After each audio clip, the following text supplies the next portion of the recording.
were united in 1893 and in 1970 were replaced by the World Intellectual Property Organization by virtue of the WIPO convention. এই অর্গানাইজেশনটা world Intellectual property organisation, এটাকে WIPO convention দ্বারা WIPO দ্বারা replace করা হয়েছে। So কনভেনশনটা যে করা হয়েছে, that is convention relating to intellectual property, that is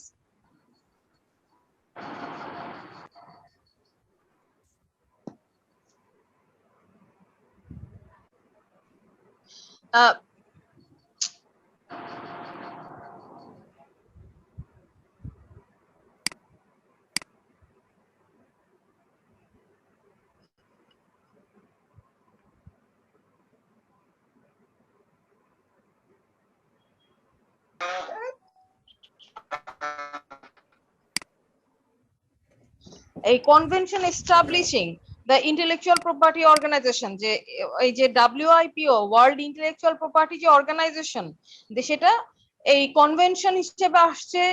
constituent instrument of the World Intellectual Property Organization was signed at Stockholm on July 14, 1967. Entered into force in 1970, was amended in 1979. WIPO is an intergovernmental organization which in 1974 became one of the specialized agencies of the United Nations.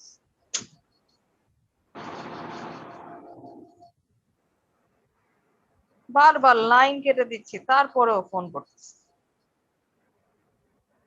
Hello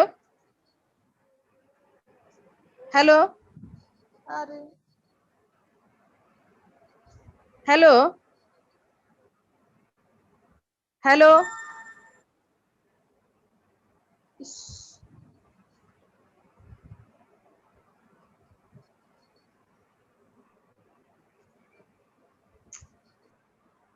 ওর সমস্যা। Hello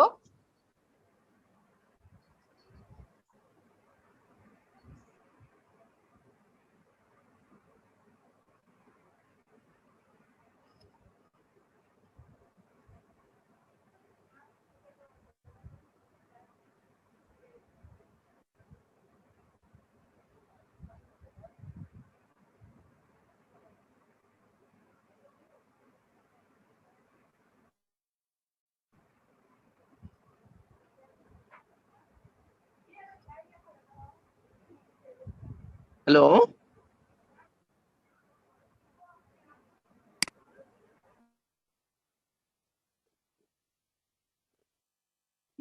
the war for the specific dealing with international law.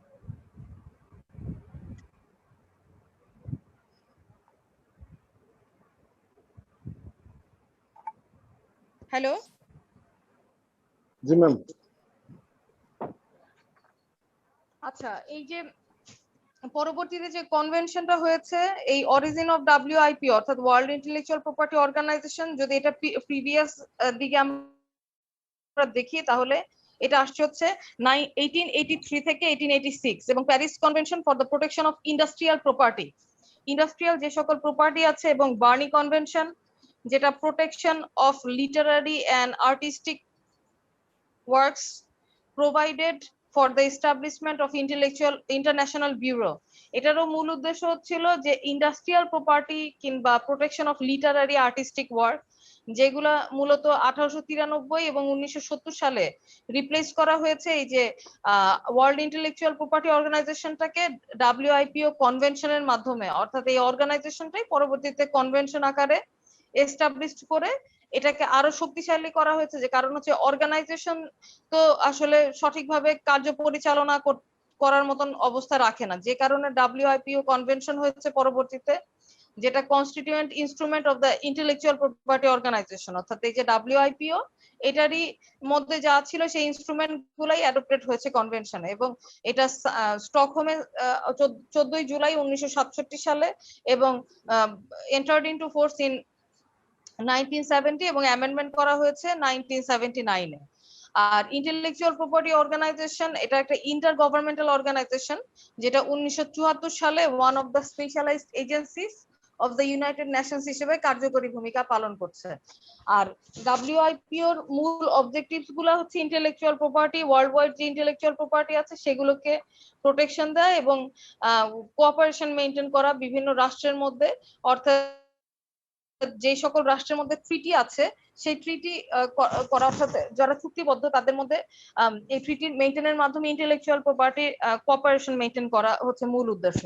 R WIPO performing the administrative task of the unions undertakes a number of activities, অনেকগুলো activities দিয়ে এই world Intellectual property অর্গানাইজেশনের আছে, যেমন বলা যায় যে setting of norms and standards for the protection and enforcement of intellectual property rights.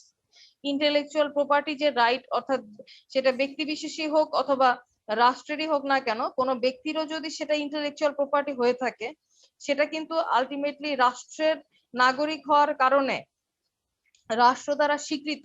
So এই ক্ষেত্রে কোন কোন নর্মস এবং স্ট্যান্ডার্ডস গুলোকে ফলো করা হবে in case of intellectual property rights, এবং সেক্ষেত্রে ইন্টারন্যাশনাল ট্রিটিস গুলো কেমন হতে পারে, এবং program activities involving legal and technical assistance to states in the field of intellectual property. Intellectual property কে রক্ষা করার জন্য এই বিষয়ে লিগ্যাল অথবা টেকনিক্যাল অ্যাসিস্ট্যান্সি কিভাবে নেওয়া যায়। আর হচ্ছে international classification and standardization activities, অর্থাৎ হচ্ছে একটা আন্তর্জাতিকভাবে ক্লাসিফিকেশন করা এবং ইন্ডাস্ট্রিয়াল যে প্রপার্টি গুলোকে আছে সেগুলো, যেমন প্যাটেন্ট, ট্রেডমার্ক অথবা ইন্ডাস্ট্রিয়াল ডিজাইন ডকুমেন্টেশন, এগুলোকে পুরো বিশ্বব্যাপী যদি ব্যবহার করতে যায় কোন নর্মসে ব্যবহার করা হবে সেগুলোর মানে সেগুলোকেই মূলত ডাব্লিউআইপিও এই ওয়ার্ল্ড ইন্টেলেকচুয়াল প্রপার্টি অর্গানাইজেশন কি দেয়, সাধারণত কনসেপ্ট গুলা দিয়ে থাকে থ্রু দা কি এদের বিভিন্ন মিটিং এর মাধ্যমে এবং বিভিন্ন এজেন্ডার মাধ্যমে সেগুলাকে তারা পাস করে। এই হচ্ছে ওয়ার্ল্ড ইন্টেলেকচুয়াল প্রপার্টি অর্গানাইজেশন থেকে যে intellectual property, World Intellectual Property related যে আমরা ইয়াটা পাই, কনভেনশনটা পাই, সেই কনভেনশনটা actually development of World Intellectual property organisation.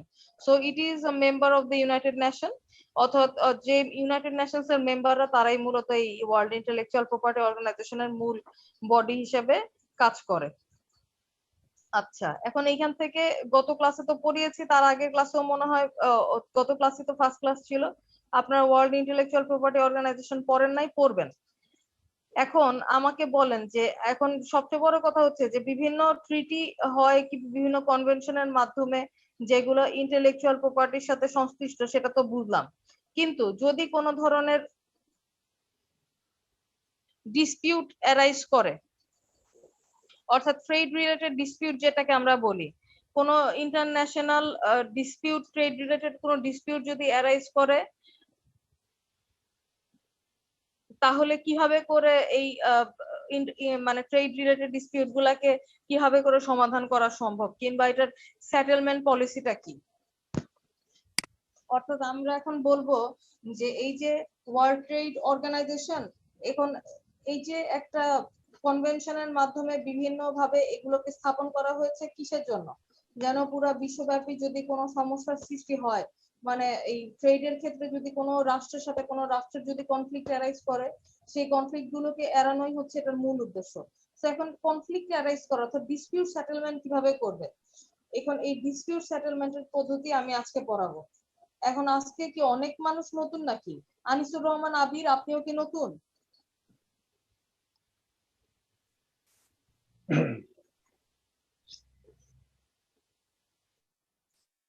হ্যাঁ,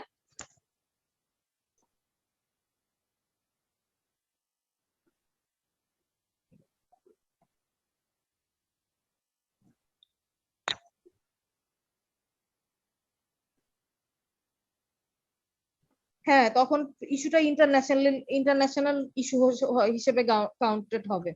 এখন মনে করেন যে আমি একটা ইন্টেলেকচুয়াল প্রপার্টি ক্রিয়েট, তাহলে এটা হচ্ছে কি আমার নিজস্ব প্রপার্টি হিসেবে গণ্য হচ্ছে, তাই না?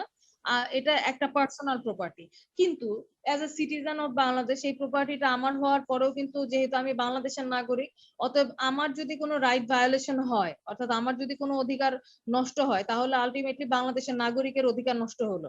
তাহলে আমি যখন কোনো রাষ্ট্রের সাথে মনে করেন এমন একটা গাড়ি আমি তৈরি করলাম যেটা বাতাসে উড়ে উড়ে মনে করেন এক জায়গা থেকে আরেক জায়গায় পৌঁছাতে পারবে।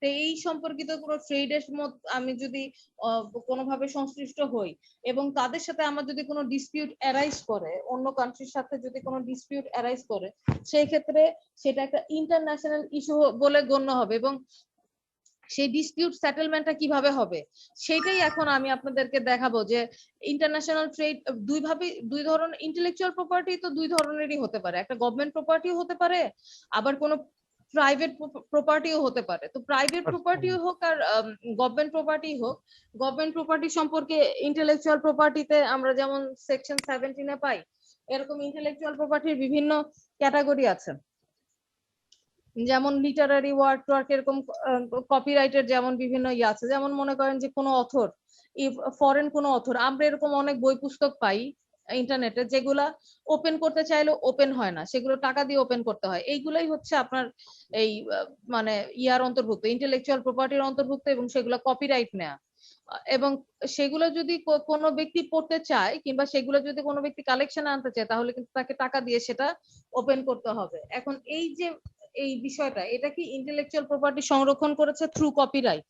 এখন কোনো ব্যক্তির নামে যদি কোনো কপিরাইট নেওয়া থাকে, মনে করেন যে হুমায়ুন আহমেদের যে বই আছে কিংবা হুমায়ুন আহমেদের যে লিটারারি ওয়ার্ক আছে, যদি এরকম কোনো মুভি, এগুলা কি বাংলাদেশের ইনা সেন্স এটার যে অথর সেটা হচ্ছে হুমায়ুন আহমেদ, উনি মারা গেছেন। আমরা কপিরাইট অ্যাক্ট অনুযায়ী জানি যে কোনো ব্যক্তি যখন কোনো সৃষ্টি করবে, অর্থাৎ লিটারারি ওয়ার্ক কিংবা সিনেমাটোগ্রাফের কথা যদি বলি, তার মৃত্যুর পরে জীবদ্দশা এবং মৃত্যুর পরে 60 বছর পর্যন্ত এটা কি তার অধীনে থাকবে। এখন উনি ওনার এই মুভিগুলোকে যদি একই রকম ভাবে কোনো কান্ট্রি কোন রকম মানে একই রকম করে যদি কোনো ব্যক্তি নিজের নামে যদি সেগুলাকে মনে করেন যে প্রোডাকশন করে, তাহলে ইন্টেলেকচুয়াল প্রপার্টির ভায়োলেশন। যখন এটা অন্য রাষ্ট্রের সাথে, তখনই এটা ইন্টারন্যাশনাল ম্যাটার হিসেবে গণ্য হবে। আর যখনই ইন্টারন্যাশনাল ম্যাটার হিসেবে গণ্য হবে, অর্থাৎ ইন্টারন্যাশনাল ডিসপিউট হিসেবে গণ্য হবে, তখনই ইন্টারন্যাশনালি এই ধরনের ডিসপিউট সেটেলমেন্ট গুলা হয়ে থাকে, যেগুলাকে আমরা মূলত বলি যে ট্রেড ডিসপিউট রেজলিউশন কিংবা ডিসপিউট সেটেলমেন্ট। ওয়ার্ল্ড ট্রেড অর্গানাইজেশনের মাধ্যমে এই ধরনের ডিসপিউট সেটেলমেন্ট হয়। এখন আপনি জিজ্ঞাসা করতে পারেন যে এগুলো মামলা কিভাবে করব, এগুলা কিভাবে কি করা যেতে পারে। যেমন মনে করেন যে আমাদের দেশে যে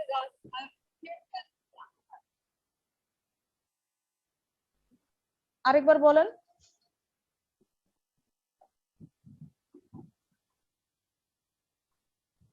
হ্যাঁ হ্যাঁ, ও আচ্ছা, কপিরাইট অ্যাক্টের মধ্যে বলা আছে যে যখন আমাদের মানে প্রথম কথা হচ্ছে কপিরাইট অ্যাক্ট 2000, সেটা আমাদের দেশের আইন না। আমাদের দেশের আইনেই বলা আছে যে একজন যে অথর, একজন ব্যক্তি যে নিজস্ব মানে যখন কোনো কিছু তার নিজের মালিকানায় থাকে, তখন সেটা কি ওনার অফ দা কপিরাইট, সে কত সময়ের জন্য ওনারশিপ পাবে। এখন ওনারশিপের কথা বলতে গেলে দুই ধরনের ওনারশিপ আছে। একটা হচ্ছে যখন তাকে মানে হায়ার করে যখন নিয়ে এসে যখন কোনো কিছু তৈরি করানো হয়, মনে করেন এরকম অনেক অর্গানাইজেশন আছে না যারা লোকদেরকে অ্যাপয়েন্টমেন্ট করে, মনে করেন সফটওয়্যার ডেভেলপমেন্ট, এটা কি ওয়ার্কস ফর হায়ার, তাদেরকে চাকরিতে জয়েন করিয়ে তাদেরকে দিয়ে কোনো একটা কিছু তৈরি করানো হচ্ছে। আবার গভর্নমেন্ট ওয়ার্ক আছে, section 17 of the copyright act 2000, copyright আইনের 2000 অনুযায়ী গভর্নমেন্ট ওয়ার্কস এর কথা বলা আছে। আবার কপিরাইটের মধ্যে সেকশন 18 এর মধ্যে বলা আছে যে কপিরাইট, আমি যে একটা বইয়ের যে আমি অথর কিংবা একটা সিনেমাটোগ্রাফের যে আমি ডাইরেক্টর, তো সেটার জন্য তো আমার লাইসেন্স থাকতে হবে। হ্যাঁ, আমি একটা বই লিখেছি, হ্যাঁ, আমি the author of that book, but I must have the copyright. এখন কপিরাইট যদি না থাকে তাহলে কপিরাইট রেজিস্ট্রেশন তো ম্যান্ডেটরি না। আইনের ভাষায় বলা হচ্ছে যে it is not mandatory, but যদি আপনি লাইসেন্স নেন according to section 48 of the copyright act, তাহলে আপনার কি একটা লাইসেন্স বেয়ার করলে আপনার কি কপিরাইটটা স্ট্রিক্ট ভাবে আপনার হাতে আছে বলে গণ্য হবে। এবং এই যে আপনি কপিরাইটের যে লাইসেন্সটা নিবেন, সেটা granted by the copyright board, section 50 to 54 copyright বোর্ডের কথা বলা আছে, অর্থাৎ how to take the license, আপনি কপিরাইটের জন্য লাইসেন্স কিভাবে নিবেন। এখন আমরা তো প্রতিনিয়ত বিভিন্ন ধরনের সৃষ্টি করছি, যেমন কপিরাইট অ্যাক্টের সেকশন 15-তে বলা আছে যে কোন কোনগুলাকে আমরা কপিরাইট বলি। লিটারারি ওয়ার্ক হতে পারে, ড্রামাটিক, মিউজিক্যাল, আর্টিস্টিক ওয়ার্ক হতে পারে, সিনেমাটোগ্রাফিক হতে পারে, সাউন্ড রেকর্ডিং হতে পারে। আমরা যে ইন্টেলেকচুয়াল প্রপার্টির one of the branches is copyright. হ্যাঁ, এখন সেখানে থেকে যদি আমরা বলি, যেমন মনে করেন বিভিন্ন ফরেন ফটোগ্রাফার আছে না যারা, অনেক আমরা তো নর্মালি ফটোগ্রাফি যে কত এক্সপেন্সিভ হতে পারে, কিংবা কোনো আর্টিস্টিক ওয়ার্ক মনে করেন স্কাল্পচার কিংবা কোনো পেইন্টিং, এগুলা অনেক এক্সপেন্সিভ, কিংবা কোনো ব্যক্তি নিজস্ব মালিকানায় থাকতে পারে। যদি সেটা লাইসেন্সধারী হয়, সেটা যদি পার্সোনাল ওয়ার্কই হোক কিংবা গভর্নমেন্ট ওয়ার্কই হোক, মানে দুই ধরনের কপিরাইট ওনারশিপ থাকে। পার্সনের নিজেরও থাকতে পারে এবং গভর্নমেন্টের নিজেরও থাকতে পারে। এখন গভর্নমেন্ট ওয়ার্কস কোনগুলাকে বলবো, যেমন মনে করেন বাংলাদেশের পার্লামেন্ট, সংসদ ভবন, এটা গভর্নমেন্ট ওয়ার্ক, এটার কপিরাইট বাংলাদেশের গভর্নমেন্টের নেওয়া আছে। আবার মনে করেন বাংলাদেশে যদি আমরা স্মৃতিসৌধ, শহীদ মিনার এগুলোর কথা বলি, এরকম করে কিন্তু এরকম ডিজাইন করে কিন্তু অন্য কোনো দেশ নিজেদের কোনো বিল্ডিং ব্যবহার করার জন্য কোনো বিল্ডিং কিংবা কোনো স্থাপনা তৈরি করতে পারবে না, because it comes under architecture. তো এই যে বিষয়গুলো, এগুলো গভর্নমেন্ট ওয়ার্কস এর হিসেবে কপিরাইট গুলাকে কি করা, লাইসেন্স নেয়া। আর অপোজিট হ্যান্ডে আছে প্রাইভেট প্রপার্টি। যেমন মনে করেন যে আমি এমন একটা মূর্তি বানালাম যে মূর্তিটা মনে করেন খুব এক্সপেন্সিভ, কিংবা মুক্তিযুদ্ধের সময় সেটা, এরকম অনেক মূর্তি আছে না, এরকম অনেক লিটারারি ওয়ার্ক, বিভিন্ন ধরনের ওয়ার্ক এরকম আছে। তো দুই ধরনের কপিরাইট ওনারশিপ হয়, গভর্নমেন্ট ওনারশিপ এবং পার্সোনাল ওনারশিপ, যে ধরনেরই হোক না কেন। এখন তারা যদি কোনোভাবে সামহাও অন্য রাষ্ট্রের সাথে চুক্তিবদ্ধ হয়, যেমন আমি চুক্তিবদ্ধ হলাম অন্য রাষ্ট্রের সাথে যে আমার যে জিনিসটা আছে, সে আমার যে বইটা আছে কিংবা আমার যে সিনেমাটোগ্রাফ আছে সেটা অন্য কেউ ব্যবহার করতে পারবে। এখন সেটা কিন্তু সেভাবেই ব্যবহার করতে হবে, তাই না? আমার নামেই ব্যবহার করতে হবে। এখন যদি অন্য কোনো কান্ট্রি নিজের নাম ব্যবহার করে যদি সেটাকে ইউজ করে, তখন কি হয়ে যাবে, ভায়োলেশন হয়ে যাবে, অর্থাৎ লিগ্যাল রাইটের ভায়োলেশন হবে। তখনই আসবে হচ্ছে কি ডিসপিউট রেজলিউশনের ব্যাপার। আর তার আগে যেটা, এখন ট্রেড রিলেটেড কোনো আমার তো এগ্রিমেন্টে যেতে হবে, তাই না? আমি যদি ইন্টারন্যাশনালি কোনো ট্রেড, মনে করেন যে বাইরের কোনো কোম্পানির সাথে আমি একটা চুক্তি করলাম যে আমি একটা এমন একটা মেশিন বানিয়েছি যে মেশিনের মাধ্যমে কি করা যায়, সেই মেশিনের মাধ্যমে, হ্যাঁ, মনে করেন এমন একটা মেশিন তৈরি করলাম যে মেশিনটা এসি, যেমন মনে করেন এসির কথাই যদি বলি, আমরা জানি যে ইন্টেলেকচুয়াল প্রপার্টি কিন্তু বিভিন্ন ভাবে কিন্তু একটা প্রপার্টি কিন্তু ডেভেলপমেন্ট হতে পারে। হ্যাঁ, মনে করেন যে প্রথম সময়ে যদি আমরা এই যে এয়ার কুলার দেখি, তাহলে এসি ছিল অনেক বড়, তারপরে আসছে আস্তে আস্তে ছোট আকারে, আস্তে আস্তে স্প্লিট এসি, কত ফর্মের এসি চলে আসছে, তাই না, বাজারে। এখন হ্যাঁ, এখন ইন্টেলেকচুয়াল প্রপার্টিটাকে কিন্তু কি ডেভেলপমেন্ট করা যায়, মডিফিকেশন করা যায়। এখন যে মডিফিকেশন করলো, এখন কোন রাষ্ট্র যদি সেই জিনিসটা তৈরি করে এবং সেই রাষ্ট্রের সাথে যদি অন্য কোনো রাষ্ট্রের চুক্তি হয়, সেগুলাকেই আমরা এই যে ওয়ার্ল্ড ইন্টেলেকচুয়াল প্রপার্টি অর্গানাইজেশনের এই কনভেনশন দ্বারা কি এগুলা ইনভলভ, যে যারা ইউনাইটেড নেশনস এর মেম্বার যারা, তারাই তো এই ওয়ার্ল্ড ইন্টেলেকচুয়াল প্রপার্টি অর্গানাইজেশনের মেম্বার। সো তারা কি কিছু রুলস রেগুলেশন মেইনটেইন করে, কিছু নিয়ম নীতিমালা মেইনটেইন করে তারা কি ব্যবসা বাণিজ্য করবে। এখন ব্যবসা বাণিজ্য করতে যে যদি কোনো ডিসপিউট অ্যারাইজ করে, তখন কিভাবে এই ডিসপিউট সেটেলমেন্ট হবে, আমি মূলত আজকে সেই জায়গায় আপনাদেরকে পড়াবো যে ডিসপিউট সেটেলমেন্ট কিভাবে হয়, এই ডিসপিউট সেটেলমেন্টটা কিভাবে, মানে হোয়াট ইজ দ্য প্রসেস, কিভাবে করতে হবে, who is the dispute settlement body, অথবা ডিসপিউট সেটেলমেন্ট মেকানিজমটা কি, এগুলাই আমি আজকে পড়াবো আপনাদেরকে। আর অনেক, আপনি কি প্রশ্ন করেছিলেন, আমি কি সেটা অ্যানসার দিয়েছি?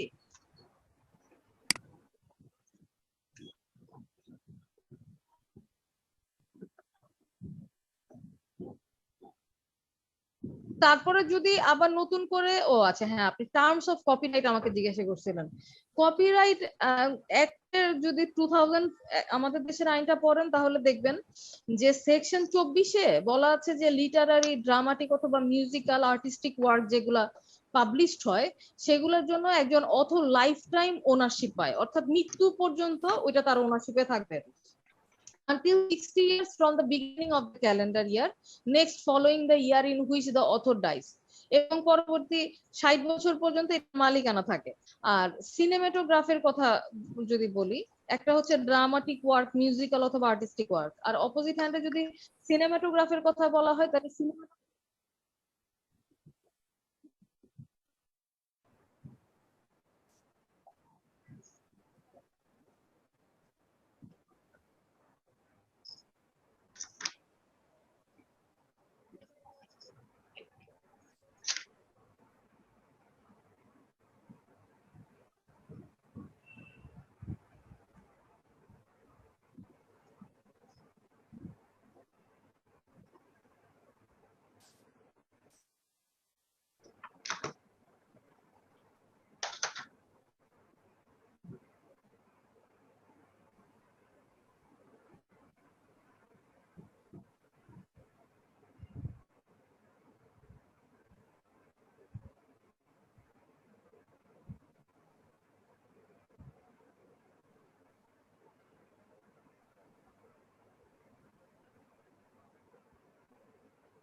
আমরা ঠিক আছি, আমরা লাইনে আছি। তুই আসতিস, ম্যাডাম নাই অনেক। বললাম তুই আসতিস, ম্যাডাম নাই।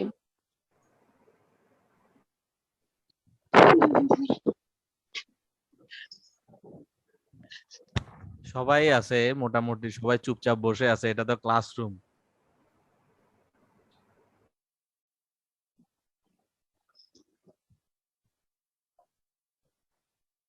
ব্যাপার হলো অনেকেই আসলে আমাদের এখানে নতুন নতুন অনেকে আছে, কিন্তু আসলে ব্যাপার হলো এমন একটা ক্লাস করতেছি চেহারা ছাড়া, অন্ধকারের মধ্যে ক্লাস করছি।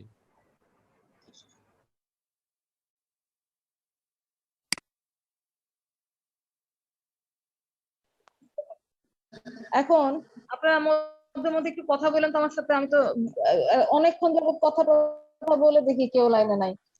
আচ্ছা, টার্মস অফ কপিরাইটের কথা আপনি আমাকে জিজ্ঞাসা করলেন যে যদি এই সময়টা পার হয়ে যায় তারপরে কি হবে, এটাই প্রশ্ন করেছিলেন না? তারপরে কি হবে?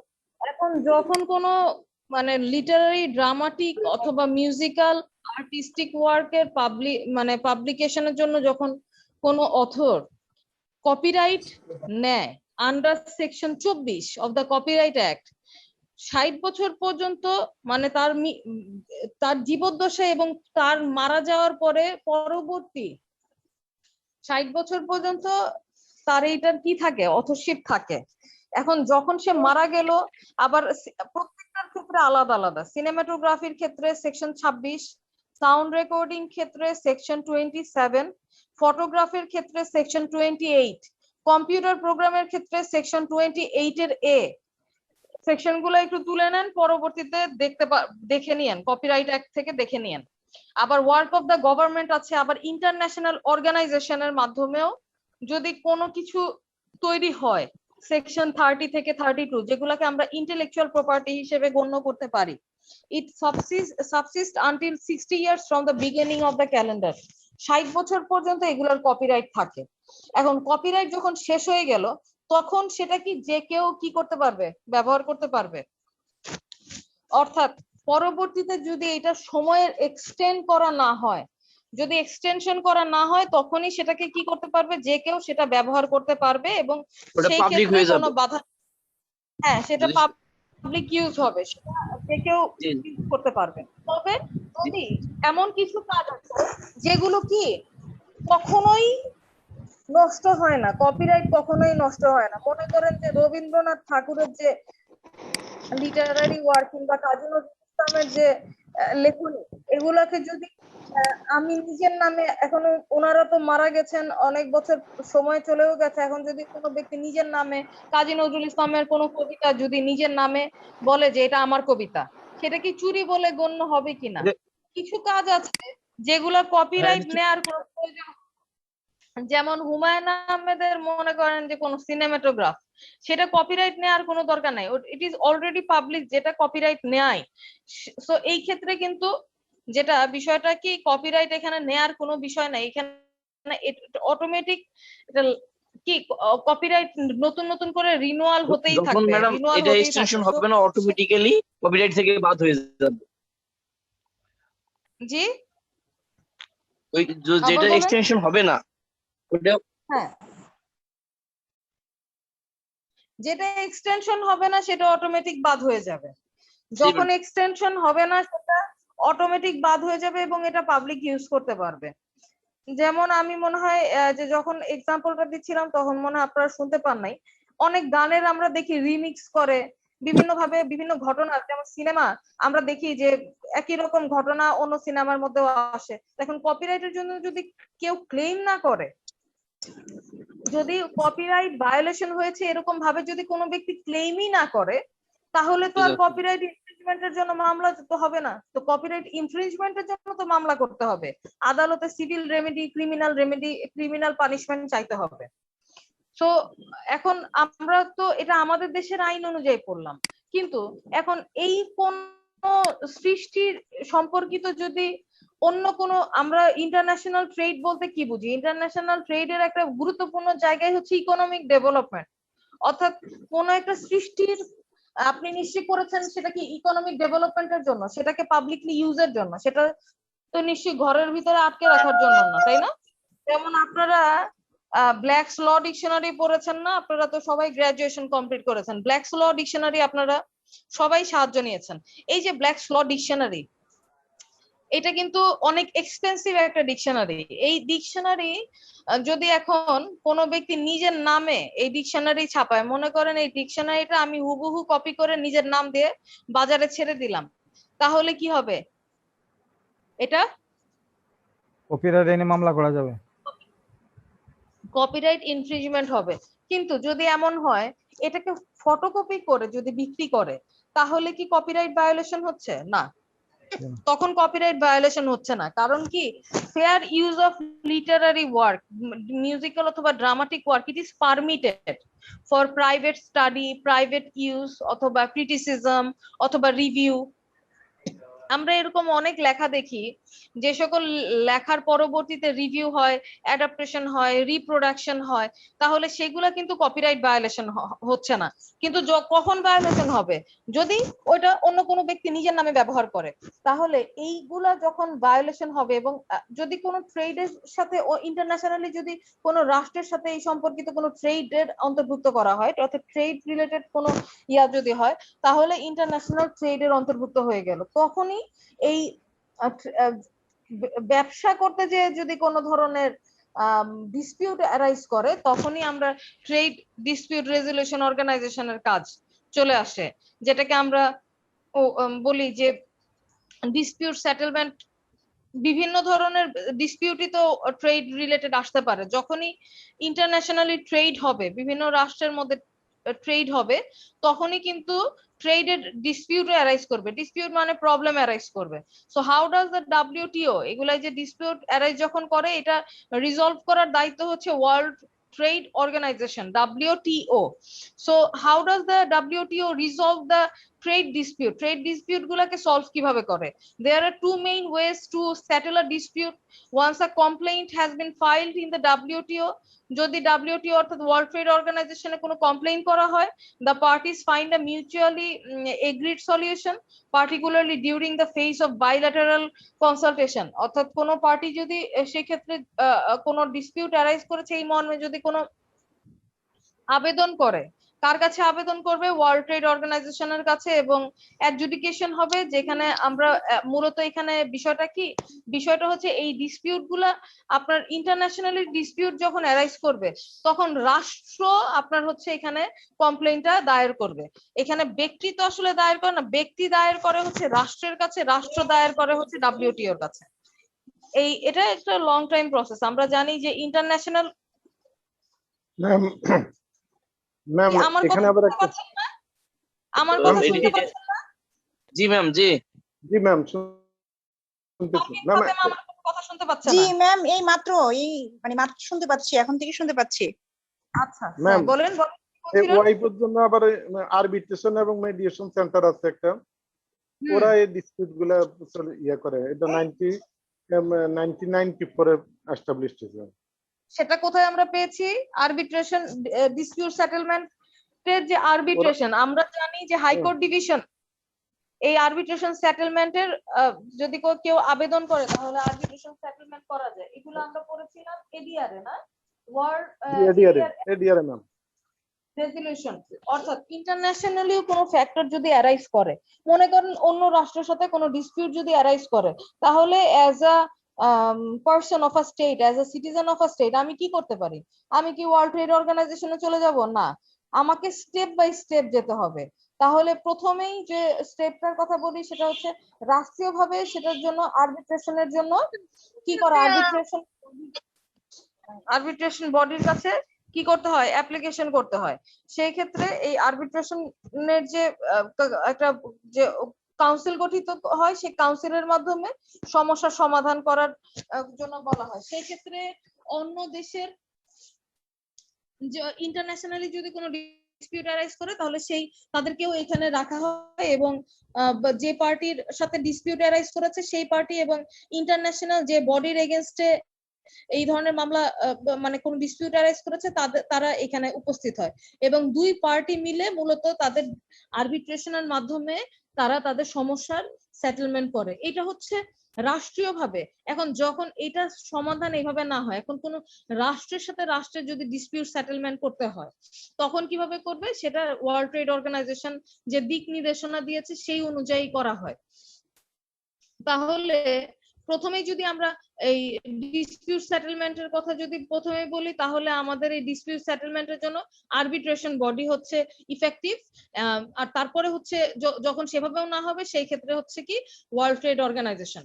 তাহলে আপনি কিভাবে ট্রেড রিলেটেড কোনো যদি আপনি ইয়া করতে চান, কোনো আপনার যদি কোনো ধরনের ডিসপিউট অ্যারাইজ করে আপনি যদি জানাতে চান, তাহলে আপনার ট্রেড ডিসপিউট কমপ্লেইন ফর্মের মাধ্যমে আপনাকে কমপ্লেইন করতে হয়। তবে তার আগে আরবিট্রেশনের মাধ্যমে প্রবলেম সলভ করাটাই হচ্ছে সবচেয়ে মানে সবচেয়ে সহজ একটা অবস্থা কিংবা সবচেয়ে সহজ একটা উপায়। ডিসপিউট সেটেলমেন্ট ডব্লিউটিও তাহলে এমন একটা গেটওয়ে কিংবা এমন একটা জায়গা যার মাধ্যমে সেটেলমেন্ট করা সম্ভব। তো ডিসপিউট সেটেলমেন্ট বডিতে কে কে থাকে? আরবিট্রেশন বডি সম্পর্কে কিছু বলতে পারবেন? আরবিট্রেশনের পদ্ধতি সম্পর্কে? মনে করেন বাইরের একটা কোম্পানি আমাদের দেশে এসে ব্যবসা করছে, কিংবা আমাদের দেশের একটা কোম্পানি বাইরের কান্ট্রিতে যে ব্যবসা করছে। এখন যদি কোনো ধরনের ডিসপিউট অ্যারাইজ করে তাহলে কিভাবে সেই ডিসপিউট সেটেলমেন্ট করতে হবে?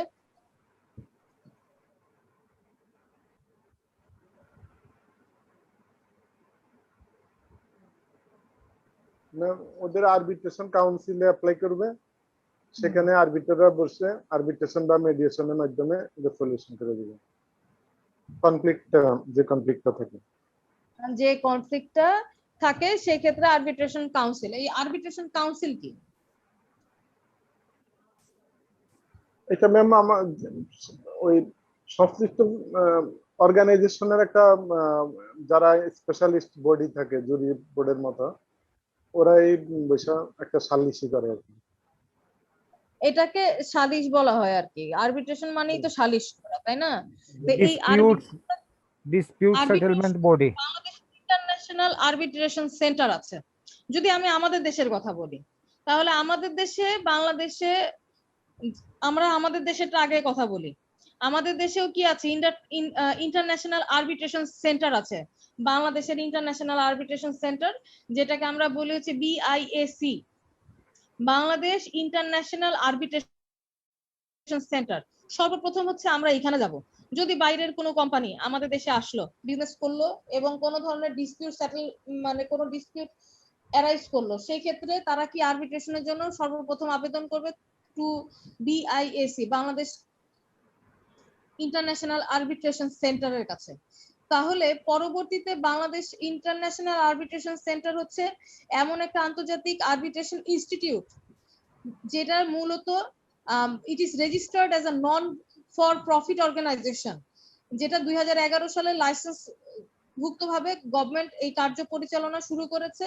এটার মূলত হচ্ছে আইসিসি বি অর্থাৎ chamber of commerce Bangladesh, Dhaka chamber of commerce and industry, metropolitan chamber of commerce, এরকম কতগুলো ইনস্টিটিউশন নিয়ে এটাকে গঠিত করা হয়েছে, যেটার মূল উদ্দেশ্য হচ্ছে যে কোনো যদি রাষ্ট্রের সাথে অন্য রাষ্ট্রের সাথে যদি কোনো ইন্ডাস্ট্রিয়াল ডিসপিউট অ্যারাইজ করে তাহলে প্রথমে এইখানে এই ডিসপিউটে অ্যারাইজ করলে এখানে অ্যাপ্লিকেশন করা হয়, দুই বডিকেই ডাকা হয় আরবিট্রেশনের জন্য অথবা মেডিয়েশনের মাধ্যমে এই সমস্যার সমাধান করা হয়। এবং আমরা জানি সালিশ বলতে কিংবা মেডিয়েশনের মাধ্যমে যদি সমস্যার সমাধান করা হয় তাহলে দ্রুত ডিসপিউট সেটেলমেন্ট করা সম্ভব। এই দ্রুত ডিসপিউট সেটেলমেন্ট করার জন্য এই ধরনের বডিগুলো প্রত্যেক রাষ্ট্রেই আছে, অতএব প্রত্যেক রাষ্ট্রই এই ধরনের বডিগুলোর মাধ্যমেই যদি কোনো ইন্টারন্যাশনাল ডিসপিউট অ্যারাইজ করে সেই রুলস রেগুলেশনের মাধ্যমে অর্থাৎ ডোমেস্টিক এবং ইন্টারন্যাশনাল আরবিট্রেশন এর মাধ্যমে এই সমস্যাগুলোকে সমাধান করা হয়। এবং এইটা আরবিট্রেশন অ্যাক্ট 2001 অনুযায়ী এই কাউন্সিল গঠিত করা হয়েছে, বাংলাদেশের আরবিট্রেশন অ্যাক্ট 2001। জি জি ম্যাডাম, এটা হ্যাঁ বলেন। ওই আরবিট্রেশন অ্যাক্ট, ওই সালিসি আইন 2001 ম্যাডাম, এটা অনুযায়ী এটা নিয়ন্ত্রণ অ্যাক্ট হ্যাঁ 2001। জি ম্যাডাম, এটার কাজটা কি, এটা হচ্ছে কি এটা দ্রুত সমস্যার সমাধান করা সম্ভব। এখন আমরা যদি এরকম ভাবে অপেক্ষায় থাকি যে আমি WTO তে যাব এবং সমস্যার সমাধান করব, সেটা করা কিন্তু খুব এটা আমাদের পক্ষে সম্ভব না। যদিও বডি আছে সেটেলমেন্ট করা সম্ভব, তবে রাষ্ট্রীয়ভাবে প্রত্যেকটা রাষ্ট্রে এরকম আরবিট্রেশন কাউন্সিল থাকে। আরবিট্রেশন কাউন্সিলের মাধ্যমে আবেদন করে সমস্যার সমাধান করা যায়, অর্থাৎ আরবিট্রেশনের মাধ্যমে আমি রেজাল্ট পেতে পারি, আরবিট্রেশনের মাধ্যমে অথবা মেডিয়েশনের মাধ্যমে আমি রেজাল্ট পাবো, সেটা যে কোনো পক্ষেরই জন্য যেতে পারে। সো আরবিট্রেশন ফ্যাসিলিটিস অথবা এক্সপেরিয়েন্সড প্যানেল থাকে যাদেরকে ইন্ডিপেন্ডেন্ট আরবিট্রেটর হিসেবে এখানে নিয়োগ দেওয়া হয়। এরা হচ্ছে মানে এদের একটা প্যানেল করা হয় কিংবা লিস্ট অফ মেডিয়েটরস তৈরি করা হয়, যাদেরকে আমরা মানে এদের ক্যাপাসিটি এরকম যে তারা কি করতে পারবে, ইন্টারন্যাশনাল কোনো ডিসপিউট অ্যারাইজ যদি করে সেটা সমাধান করার মতন যোগ্যতা তারা রাখে। সো এটা হচ্ছে এমন একটা ইনস্টিটিউশন কিংবা এমন একটি সেন্টার যার মাধ্যমে প্রথমে ইনিশিয়ালি কিন্তু ট্রেড রিলেটেড কোনো ডিসপিউট অ্যারাইজ করলে এরা প্রথমে সলভ করবে, তারপরে যদি সমাধান না হয় তাহলে চলে যাবে হচ্ছে WTO অর্থাৎ ওয়ার্ল্ড ট্রেড অর্গানাইজেশন যেভাবে যে দিক নির্দেশনা দিয়েছে সেই অনুযায়ী প্রবলেম সলভ করা সম্ভব। তাহলে আমরা যদি বলি যে এই আরবিট্রেশন কাউন্সিলটা কি, what is this arbitration council, প্রথম কথা হচ্ছে যে এই আরবিট্রেশন কাউন্সিল হচ্ছে একটা ইন্ডিপেন্ডেন্ট ন্যাশনাল ইনস্টিটিউশন যেটা quasi judicial authority which is derive from the labour law of Cambodia labour law থেকে আমরা এই জিনিসটাকে আরবিট্রেশন কাউন্সিলের এই কনসেপ্টটা আসছে। এই আরবিট্রেশন কাউন্সিল এর মূল উদ্দেশ্যটাই হচ্ছে কোন সমস্যাকে দ্রুত সমাধান করে দেয়া, কারণ হচ্ছে ডিসপিউট সেটেলমেন্ট করাটা হচ্ছে মূল লক্ষ্য। So arbitration council is completely independent এবং এটা একটা national institution with quasi judicial authority এবং এস্টাবলিশ হয়েছে 2003 সালে মিনিস্ট্রি অফ লেবার, এমপ্লয়ার্স এবং ওয়ার্কার্স, যাদের মূল উদ্দেশ্য হচ্ছে ইন্টারন্যাশনাল লেবার অর্গানাইজেশন আছে। আমরা তো এই যে ট্রেডের সাথে আবার ইন্টারন্যাশনাল লেবার অর্গানাইজেশনের কথা অর্থাৎ ILO ইন্টারন্যাশনাল লেবার অর্গানাইজেশন, এই ইন্টারন্যাশনাল লেবার অর্গানাইজেশন এগুলোও কিন্তু চলে আসে। সো যদি লেবার রিলেটেড ডিসপিউট অ্যারাইজ করে, মনে করেন যে বাংলাদেশ আরেকটা রাষ্ট্রের সাথে চুক্তিবদ্ধ হয়েছে যে এখান থেকে 500 শ্রমিক সৌদি আরবিয়াতে পাঠাবে। এখন সৌদি আরবিয়াতে তারা কি করবে, মনে করেন যে কোন একটা কাজ করবে কিংবা কোন এক দেশে খেলা হবে, সেই খেলার মধ্যে ম্যান পাওয়ার দরকার, আমার দেশে অনেক মানুষ আছে, তো আমার দেশ থেকে আমি 500 জন শ্রমিক পাঠাবো ফরেন কোন কান্ট্রিতে, সেখানে খেলা হবে, সেখানে সবকিছু মনে করেন ওয়ার্ল্ড কাপের যে সময় যে প্রিপারেশন নেওয়া হয়, তো এই সময় যদি কোনো ডিসপিউট অ্যারাইজ করে সেগুলাই এই আরবিট্রেশন কাউন্সিলের মাধ্যমে সমাধান করা হয়। আর এই arbitration council is supported by secretariat of the arbitration council, যেটার মূল উদ্দেশ্য হচ্ছে যে কেস ম্যানেজমেন্ট গুলাকে করা এবং খুব দ্রুত লিগেল এবং ফিনান্সিয়াল সলভ অথবা যদি কোনো প্রবলেম অ্যারাইজ করে সেগুলোকে সলভ করে দেয়া। এতে করে যেটা হয় দ্রুত মানে আরবিট্রেশনের মাধ্যমে সমস্যার সমাধান করলে দ্রুত সমাধান পাওয়া সম্ভব। জি ম্যাডাম। আর আমাদের আরবিট্রেশন যেটা আরবিট্রেশন ইন বাংলাদেশ, আরবিট্রেশনের কনসেপ্টটা আমাদের দেশেও এখন ভালোই ডেভেলপ করেছে ফর ডিসপিউট রেজলিউশন, যেটাকে মানে corporate persons to dispute resolution অর্থাৎ ডিসপিউট গুলাকে সলভ করার জন্য এটা একটা গুরুত্বপূর্ণ প্রসেস। যেমন এই যে আরবিট্রেশন অ্যাক্ট, এই আরবিট্রেশন অ্যাক্টটাও কিন্তু বেসড অন ইউএন, লেখেন UN UN CI UNCI TRAL UNCI TION TRAL United Nations এল জি জি UNCITRAL CITRL PRAL লয়ের এল। জি ম্যাম। এই যে অ্যাক্ট, এই আরবিট্রেশন অ্যাক্টটাও করা হয়েছে কিন্তু এই UNCITRAL এগুলা বলবো আস্তে আস্তে। সো এই যে বাংলাদেশের যে আরবিট্রেশন অ্যাক্ট, যেটা আগে 1940 সালের যে আইন ছিল সেটাকে পরবর্তীতে ডেভেলপ করে 2001 সালে আরবিট্রেশন অ্যাক্ট করা হয়েছে। এই আরবিট্রেশন অ্যাক্ট যে করা হয়েছে সেটাও কিন্তু এইগুলো বিভিন্ন কিছুর প্রতিফলন। এই যে আমি মাত্রই বললাম UNCITRAL, এটার অ্যাব্রিভিয়েশন কি কেউ বলতে পারবেন?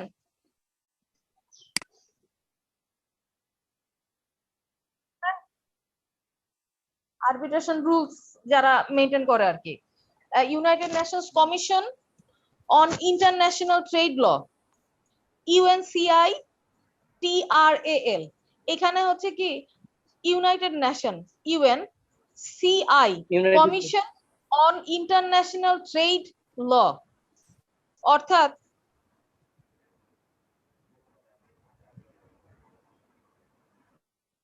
হ্যালো হ্যাঁ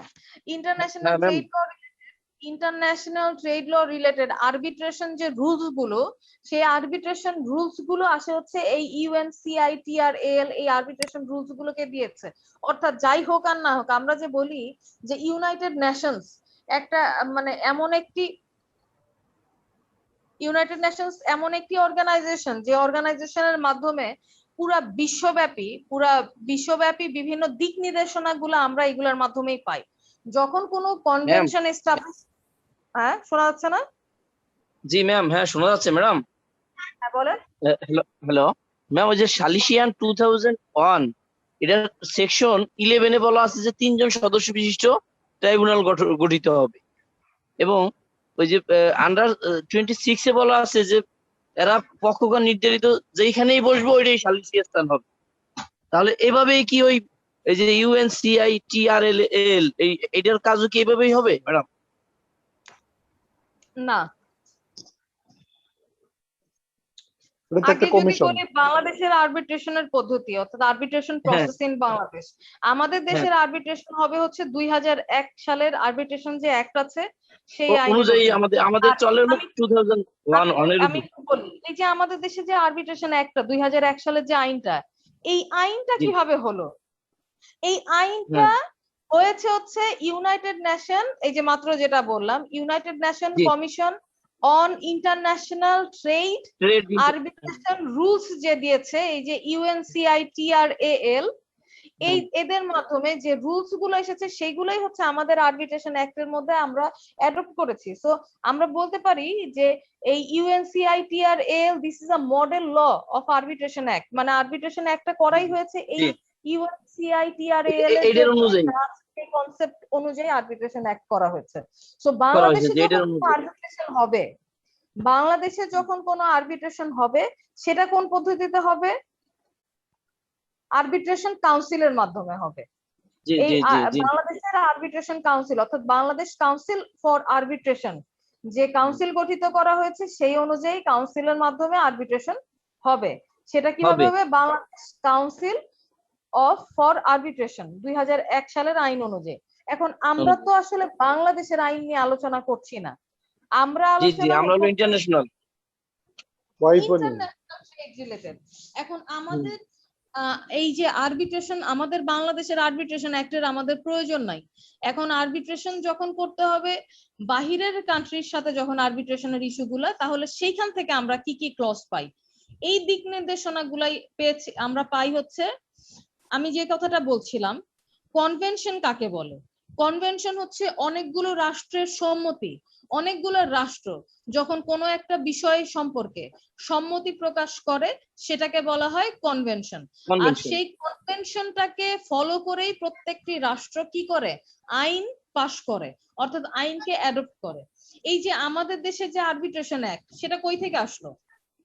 কিংবা আমাদের দেশে যে, আমরা যদি বলি রাইট টু ইনফরমেশন অ্যাক্ট 2009 সালের যে আইন, সেটা আমরা কোথা থেকে পেলাম? অথবা এই যে আমাদের দেশে যে নারী এবং শিশু নির্যাতন দমন আইন করেছি আমরা, সেটা আমরা কেন করতাম? এইগুলার কনসেপ্ট গুলা কিন্তু আসছে বিভিন্ন কনভেনশন থেকে। As we are the member of CEDAW convention, আমরা হচ্ছে convention on the discrimination against women, এই যে কনভেনশনের আমরা একটা মেম্বার স্টেট। অতএব যেহেতু কনভেনশনে আমরা signatory parties, convention signatory parties হওয়ার সাথে সাথে আপনাকে রাষ্ট্রেও তো আইন প্রণয়ন করতে হয়। তো আমরা জানি যে কনভেনশন যখন পাশ করা হয়, কনভেনশন পাশ করার মূল উদ্দেশ্য হচ্ছে যে আমি পরবর্তীতে সেটাকে আইন হিসেবে পাশ করব। আর যদি আমি কনভেনশনের সিগনেটরি পার্টি না হই, তাহলে ওই সম্পর্কে আমার আইন পাশ করার কোনো প্রয়োজন নাই। কনভেনশনের মেম্বার স্টেট হওয়ার মানেই হচ্ছে কি, পরবর্তীতে রাষ্ট্র সেই ধরনের আইন নিজেদের জন্য প্রণয়ন করবে। ঠিক আছে, রাষ্ট্র নিজেদের জন্য সেই ধরনের আইন পরবর্তীতে প্রণয়ন করবে, এটাই হচ্ছে কনভেনশনের মেম্বার হওয়ার মূল উদ্দেশ্য। সো এই যে United Nations Commission on international trade Law, এই কমিশন গুলাই কি করে? আরবিট্রেশন রুলস দেয়, যে রুলস এর মাধ্যমে পুরা বিশ্বব্যাপী কোনো ইন্টারন্যাশনাল ডিসপিউট যদি অ্যারাইজ করে, তাহলে কিভাবে তারা সেটা সমাধান করবে, সেগুলাই আমরা পাই হচ্ছে এই UNCITRAL আরবিট্রেশন রুলস যেগুলো দিয়েছে, সে আরবিট্রেশন রুলস এর মাধ্যমে। ঠিক আছে, তাহলে এইটা তো অনেক আগের বিষয়, কিন্তু আমরা আইন পেয়েছি কিন্তু অনেক পরে। কিন্তু আমাদের আইন হয়েছে 2001 সালে, কিন্তু এই সকল কনভেনশন গুলো অনেক আগের, যেগুলোর মধ্যে অলরেডি বলাই আছে যে কিভাবে কোনো সেটেলমেন্ট করতে হবে। এখন কোনো ডিসপিউট সেটেলমেন্ট করতে গেলে আমাদের তো আর দৌড়াইয়া WTO তে যাওয়া সম্ভব না, আমাদেরকে নিজেদের রাষ্ট্রের মধ্যেই সমস্যার সমাধান করতে হয়। সো এই যে সমস্যার সমাধান করা হবে, এই সকল ক্ষেত্র বিশেষে এই ধরনের রুলস গুলা এই বডিগুলো দিয়ে থাকে, যে বডিগুলো যে রুলস গুলা দেয়, সেই রুলস গুলা পরবর্তীতে প্রত্যেকটি রাষ্ট্র মানতে বাধ্য থাকে। আমার কথা কি বুঝতে পারলেন? কনভেনশন যখন আমরা যখন কনভেনশনের সিগনেটরি পার্টিস হই, কনভেনশনের সিগনেটরি পার্টিস হওয়ার সাথে সাথেই আমরা পরবর্তীতে নিজেদের জন্য আইন অ্যাডপ্ট করি। আইন অনুযায়ী আমরা আসলে কনভেনশনে আমরা যে বিষয়গুলোকে এগ্রি করেছি, সেগুলাই পরবর্তীতে আইনের মধ্যে আমরা নিয়ে আসি, এবং সেই অনুযায়ী আমরা পরবর্তীতে সেই রুলস গুলাকে বাস্তবায়ন করি। সো এই যে United Nations Commission on international trade Law, এটা নিয়ে নেক্সট ক্লাসে আপনাদের পড়া ধরবো। পড়া দিলাম বলতে কি, আমি তো আরো পড়াবো, আর আপনারা এই জিনিসটা দেখবেন। United Nations Commission on international trade Law. আর আরেকটা বিষয় হচ্ছে যে আমরা যে গত ক্লাসে ওয়ার্ল্ড ইন্টেলেকচুয়াল প্রপার্টি অর্গানাইজেশন পড়লাম, ওয়ার্ল্ড ইন্টেলেকচুয়াল প্রপার্টি অর্গানাইজেশন কিভাবে সমস্যার সমাধান করে, এই যে ইন্টারন্যাশনালি যে ডিসপিউট গুলো অ্যারাইজ করবে, সেই ডিসপিউট গুলাই এই আরবিট্রেশনের মাধ্যমে, ডিসপিউট তো অ্যারাইজ করবেই, যখনই কোন দেশের সাথে কোনো কিছু চুক্তি হয়, তখনই সমস্যার সৃষ্টি সাথে সাথেই হয়ে যায়। তো এই সমস্যার সৃষ্টি হলে সেগুলাকেই এই আরবিট্রেশন রুলস গুলোর মাধ্যমে সমস্যার সমাধান করা হয়। UNCITRAL এই সম্পর্কে নেক্সট ক্লাসে আমাকে পড়া দিবেন। আমাদের এই ক্লাসের আর কতক্ষণ সময় বাকি আছে?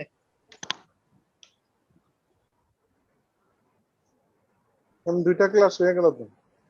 হ্যাঁ দুইটা ক্লাস হয়ে গেল তো। হ্যাঁ, আমাদের কি আরো 11 মিনিট বাকি আছে? জি ম্যাম, এরকমই। আচ্ছা, তাহলে আমরা আরেকটু কথাবার্তা বলি যে এই যে আরবিট্রেশন রুলস যে বললাম, এই যে ইউনাইটেড নেশনস যে arbitration rules provider body, that is UNCITRL, এরা হচ্ছে কি comprehensive set of procedural rules তারা দিয়ে থাকে। যে সকল পার্টিরা মানে তারা হচ্ছে কনভেনশনের মেম্বার যারা, তারা এই ধরনের রুলস গুলাকে পরবর্তীতে আইনের মাধ্যমে সেগুলাকে অ্যাডপ্ট করে এবং আরবিট্রাল প্রসেসের মাধ্যমে সেগুলাকে অ্যাডপ্ট করে সেই পদ্ধতিটাকেই পরবর্তীতে নিজেদের দেশের আইনের মধ্যে নিয়ে আসে। যেমন এই যে আমি যেটা বলছি যে United Nation commission on industrial trade arbitration যে রুলস যে মেনটেন করা হয়, এটা 1976 সালে এটাকে করা হয়েছে, যেটার মধ্যে একটা সেটেলমেন্ট বোর্ড রাখা হয়েছে যারা ডিসপিউট সেটেলমেন্ট করবে। সেটা প্রাইভেট কমার্শিয়াল পার্টিস যদি হয়, প্রাইভেট কমার্শিয়াল পার্টিস হচ্ছে যদি কোনো রাষ্ট্রের ভিতরে মনে করেন যে ফরেন কোনো কান্ট্রি থেকে আমাদের দেশের এসে যদি ব্যবসায় কার্য পরিচালনা করে, এখন এদের যদি কোনো ডিসপিউট অ্যারাইজ করে, তাহলে প্রাইভেট কমার্শিয়াল পার্টিস হিসেবে এরা আরবিট্রেশন কিভাবে করবে? এই যে আমরা আরবিট্রেশন অ্যাক্টের মধ্যেই সেটা আমাদের আইনের মধ্যে নিয়ে আসছি যে কিভাবে আরবিট্রেশনের মাধ্যমে সেই সমস্যার সমাধান করা যায়। তো এই যে কনভেনশন গুলা, এই কনভেনশন গুলা মূলত দিক নির্দেশনা কিংবা তারা রুলস গুলাকে সেট আউট করে, পরবর্তীতে সেই রুলস গুলাকে বিভিন্ন কান্ট্রি অ্যাডপ্ট করে এবং অ্যাডপ্ট করার মাধ্যমে সেগুলোকে পরবর্তীতে আইন হিসেবে পাস করে সেগুলাকে ব্যবহার করে। অনেক কথা বললাম, কে কি বুঝলেন কে কি বুঝলেন না এখন আমাকে বলা শুরু করেন, আর যদি কিছু না বুঝেন তাও বলেন। হ্যাঁ বলেন।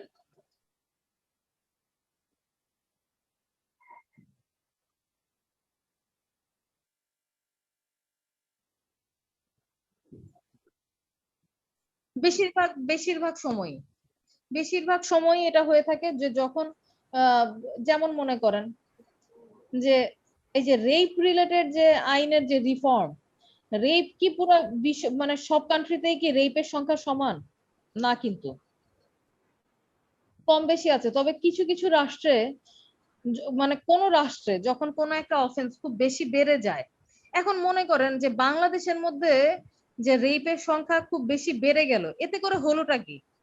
অথবা মনে করেন আমাদের দেশে যদি কোনো পলিটিক্যাল কোনো ইমব্যালেন্স হয়, কিংবা আমাদের দেশে যদি করাপশন বেড়ে যায়, কিংবা আমাদের দেশে যদি রেপের অফেন্সটা বেড়ে যায়, কিংবা আমি 3 ধরনের অফেন্স বলছি, পলিটিক্যাল অফেন্স বললাম, রেপের অফেন্স বললাম, পলিটিক্যাল ইমব্যালেন্স বললাম, রেপের কথা বললাম, আবার মনে করেন যে হ্যাঁ দুর্নীতি করাপশন বেড়ে গেছে। এখন এতে করে অন্য রাষ্ট্রের কি যায় আসে? কিংবা আমার দেশে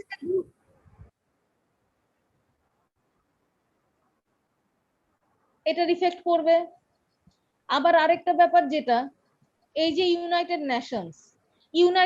এই যে কোনো রাষ্ট্রের সাথে কোনো রাষ্ট্র যদি যুদ্ধ লাগে, তখন কিন্তু মাঝখানে কি সিকিউরিটি কাউন্সিল নামে একটা বডি আছে না ইউনাইটেড নেশনস এ, সেই সিকিউরিটি কাউন্সিল থেকে বলা হয় যে তোমরা এই যুদ্ধ বিগ্রহ বন্ধ করো। এই যে আমরা বলি যে ইউনাইটেড নেশনস এর একটা মূল উদ্দেশ্যের জায়গা হচ্ছে পিস মেকিং বডি হিসেবে তারা কাজ করে। অতএব যে কোনো রাষ্ট্রেই কোনো অফেন্স যদি বেড়ে যায় কিংবা কোনো সমস্যা যদি বেড়ে যায়, সেই সমস্যাগুলোকে সমাধান করা কিংবা সেই সমস্যাগুলোকে যেন পরবর্তীতে না বাড়ে, সেগুলোর জন্য ভূমিকা পালন করে কে? ইউনাইটেড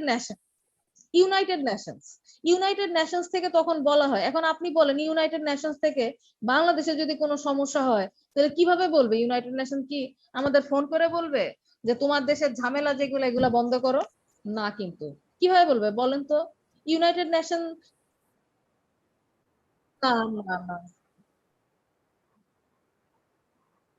ডিপ্লোম্যাটিক এজেন্ট থাকে যে, সেটা কি জানেন? জি ম্যাম।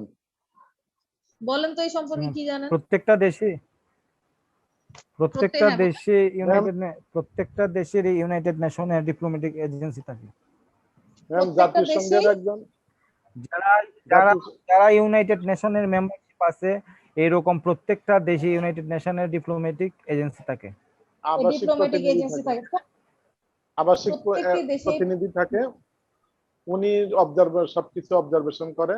আবাসিক প্রতিনিধি তারপরে উনি ওনার হেডকোয়ার্টারে রিপোর্ট করে, সেখান থেকে বিবৃতি প্রকাশ করেন, তারপরে তারা ইনিশিয়েটিভ রাইট। নেন। যেমন আমাদের মিয়ানমারের দেশে ব্যাপারে, রিপ্রেজেন্টেটিভ, হ্যাঁ যেমন যেমন মিয়ানমারের ব্যাপারে, মিয়ানমারের ব্যাপারে প্রথম ওরা রিপোর্ট করছে, বাংলাদেশে কি তারপরে আছেন বলেন তো?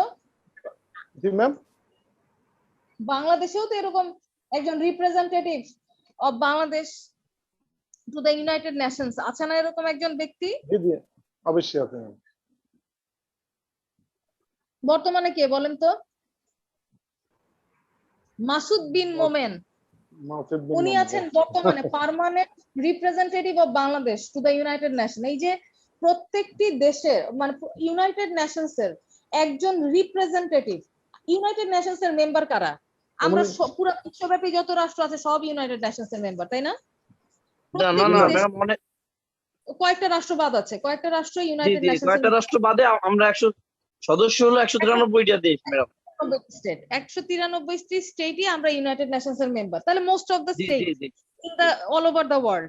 তাহলে আমরা যারা এই যে ইউনাইটেড নেশনস এর মেম্বার আছি, তারা হচ্ছে কি এই তাদের প্রত্যেকেরই একটা পার্মানেন্ট মিশন, মানে অ্যাজ আ বডি তারা প্রত্যেকটা জায়গায় প্রত্যেকটা দেশে একজন রিপ্রেজেন্টেটিভ রাখে, যারা করবে কি তারা হচ্ছে ইউনাইটেড নেশনস এর সাথে যোগাযোগ করবে।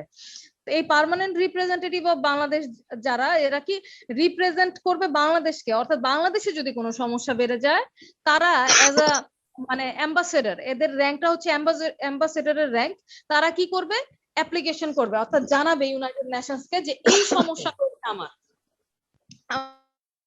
আমার দেশে এই সমস্যা, অতএব ইউনাইটেড নেশনস এর এই বিষয়ে কি আমরা কি করছি, দৃষ্টি কি আমাদের দেশের দিকে একটু তাকাক ইউনাইটেড নেশনস, যে এই অবস্থা আমাদের দেশে চলছে। তাহলে তখন যেটা হয়, তখনই ইউনাইটেড নেশনস থেকে প্রেসার আসে, যেমন একটা মিয়ানমার ইস্যু। বিবৃতি প্রথম বিবৃতি দিবে যে স্টপ করা তোমাদের এগুলা, তা না হলে তারা সিকিউরিটি কাউন্সিলে উঠাইয়া সেখানে অ্যাকশনে যাবে। হ্যাঁ, শান্তিরক্ষা মিশন বাহিনীও পাঠাইতে পারে। আজকে অনেক আলাপ আলোচনা করলাম, স্ক্যাটার্ড আলোচনা করেছি, কিন্তু সব মানে অনেক স্ক্যাটার্ড আলোচনা হয়েছে।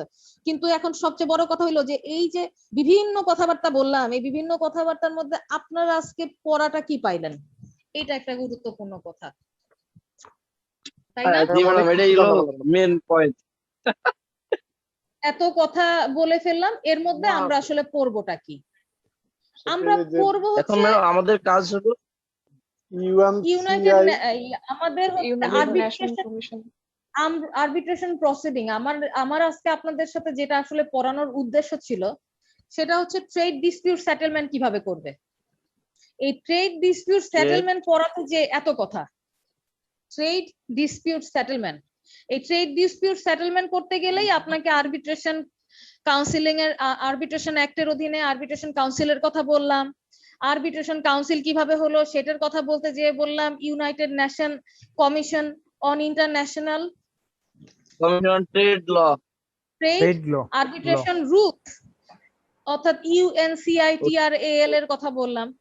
তারপরে সেই কথা বলতে যে আবার আমাদের চলে আসলো হচ্ছে যদি কোনো ডিসপিউট অ্যারাইজ করে তাহলে জানাবে কিভাবে, সেই ক্ষেত্রে আমরা আসলাম হচ্ছে ইউনাইটেড নেশনস এর মেম্বারের কথা, অর্থাৎ এই যে অ্যাম্বাসেডর হিসেবে প্রত্যেক রাষ্ট্রেই একজন অ্যাম্বাসেডর থাকেন। আচ্ছা, তাহলে আপনারা কি পড়বেন? Homework is trade dispute settlement কিভাবে হয়।